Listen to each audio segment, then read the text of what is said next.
এখন আমি যে অঙ্কটা করব সেই অঙ্কটা অনেকের কাছে জটিল মনে হতে পারে এবং অনেকে অঙ্কটা দেখা মাত্র এর অ্যান্সার বলে দেবে।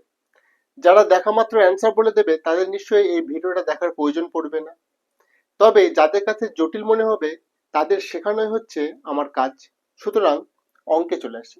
অঙ্কে বলছে কোনো নির্দিষ্ট বার্ষিক সুদের হারে কোনো টাকা 20 বছরে দ্বিগুণ হলে কত বছরে তার 3 গুণ হবে। আচ্ছা, আমি ধরে নিলাম টাকাটা 1। আচ্ছা, দ্বিগুণ হচ্ছে মানে একের ডবল হচ্ছে 2। আচ্ছা, বলছে কত বছরে 3 গুণ হবে। এবার একের 3 গুণ মানে নিশ্চয়ই সেই টাকাটা 3, এরকম এরকম আমি ধরে নিতে পারি। এবার দেখো প্রথমে 1 থেকে 2 হতে ওর বেড়েছে কত, 1। আচ্ছা, এবার 3 গুণ মানে 1 থেকে 3 গুণ যখন হচ্ছে তখন ওর বেড়েছে নিশ্চয়ই 2। এবার খেয়াল করো, 1 বাড়তে ওর টাইম লেগেছে 20 বছর। তাহলে 2 বার তো টাইম কত লাগবে, নিশ্চয়ই 40 বছর। এবার 40 কোন অপশন আছে, একমাত্র অপশন ডি তে। আশা করি অঙ্কটা বোঝা গেছে।